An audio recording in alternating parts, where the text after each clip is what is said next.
El contexto de este devocional es Génesis 4, 1 al 15.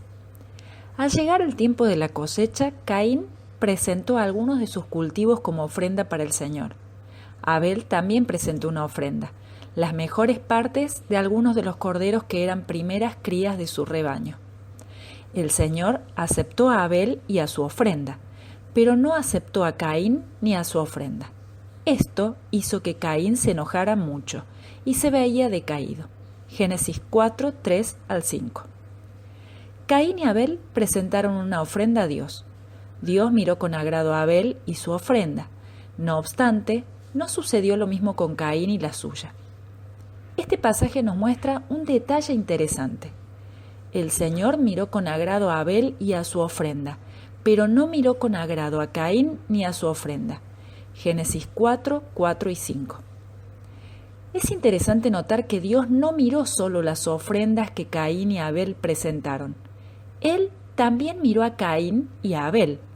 Al parecer, no había ninguna diferencia entre estos hermanos. Ambos tenían los mismos padres y habían sido formados en el mismo ambiente. Sin embargo, Dios vio que eran muy distintos.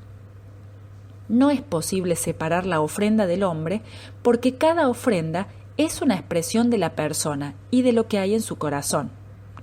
Piénsalo, todo aquello que haces y le das a Dios o no, tiempo, dinero, esfuerzo, talentos, capacidades, etc., es un reflejo de tu corazón. Das de lo que tienes dentro. Dios miró el corazón de Abel y su ofrenda y le agradó, porque era una expresión de su fe, su humildad y su deseo de agradarle. La ofrenda de Abel comunicaba su necesidad de Dios. Sin embargo, cuando Dios miró el corazón de Caín, vio que su corazón no era recto y que en él había orgullo, autosuficiencia, falta de fe. Por ello, el Señor no aceptó su ofrenda. Dios sabía cuánto se había sacrificado Caín para presentar su ofrenda. Después de todo, trabajar la tierra no es para flojos ni para perezosos. Dios también sabía que Caín deseaba ser aprobado. No obstante, para él no solo era importante la ofrenda, sino el corazón detrás de la ofrenda, porque el corazón revela exactamente cómo somos. Sin lugar a dudas, la ofrenda de Caín era estéticamente más agradable. La de Abel debe haber sido un caos de sangre. Pero Dios no estaba interesado en la belleza exterior, sino en la fe que esperaba encontrar en el corazón de ellos. Hoy en día, muchas personas presentan sus ofrendas al Señor. Su deseo es ser aprobados por Él. La ofrenda que presentan hace una distinción entre ellas. Algunos reconocen que son pecadores y entienden que su perdón ha requerido el sacrificio de Jesús, quien ocupó su lugar y murió por ellos. Tal como dice el apóstol Pablo, pues Dios ofreció a Jesús como el sacrificio por el pecado. Romanos 3:25. Otros intentan agradar a Dios por medio de su religiosidad, de modo que se vinculan a una iglesia y a sus actividades, o intentan hacer méritos haciendo buenas obras.